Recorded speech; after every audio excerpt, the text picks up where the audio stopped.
Over the past few weeks, tensions between the United States and Iran have escalated at a frightening rate. The threat of war has begun to be discussed, but what has exactly led to these rise in tensions?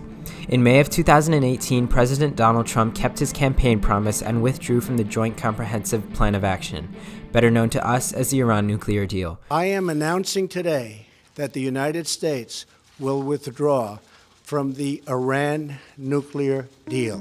Iran's response was minimal. On August 7th of the same year, the Trump administration authorized sanctions on Iran. Sanctions on airplanes, carpets, gold, and cars. But on November 5th, the sanctions hit Iran harder. Thank you. Today, the United States is executing on the final actions to withdraw on the Obama administration's fatally flawed Iran deal.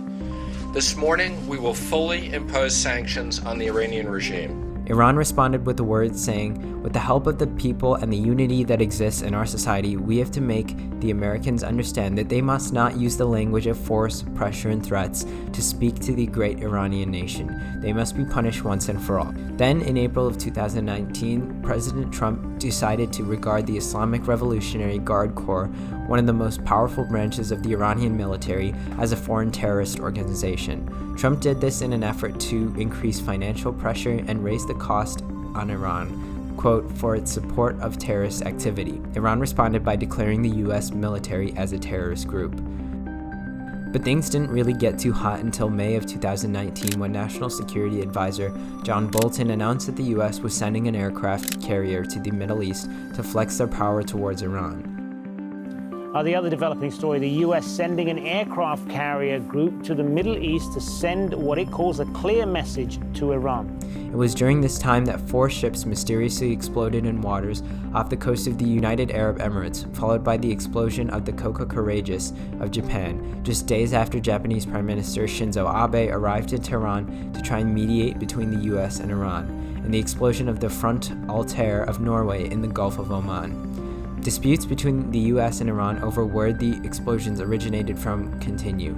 The U.S. claimed that Iranian mines were employed in the Coca Courageous explosion. Then, just 3 days ago, on June 20th, Iran shot down an unmanned U.S. Global Hawk surveillance drone. Breaking news, Robin, this morning. And we want to get right to that, David. The U.S. confirming Iran shot down an American drone. But this is a direct attack on a U.S. military asset. This drone is one of America's most sophisticated unarmed surveillance aircraft. Washington claims that the drone was operating over the Strait of Hormuz, which is international waters, while Tehran claims that the drone was operating in Iranian airspace. This caused the most concern amongst experts as there was a clear military provocation on behalf of both nations. The U.S. planned response was said to have been called off by President Trump just 10 minutes before it was supposed to have happened, saying it was not, quote, proportionate to shooting down an unmanned drone.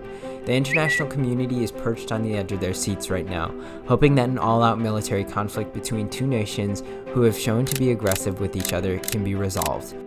There aren't a lot of nations that have a good standing relationship with either country, which is why a lot of responsibility rests on the shoulders of Japan to try and mediate between the two. One thing is clear, however, there are no certain facts over this issue.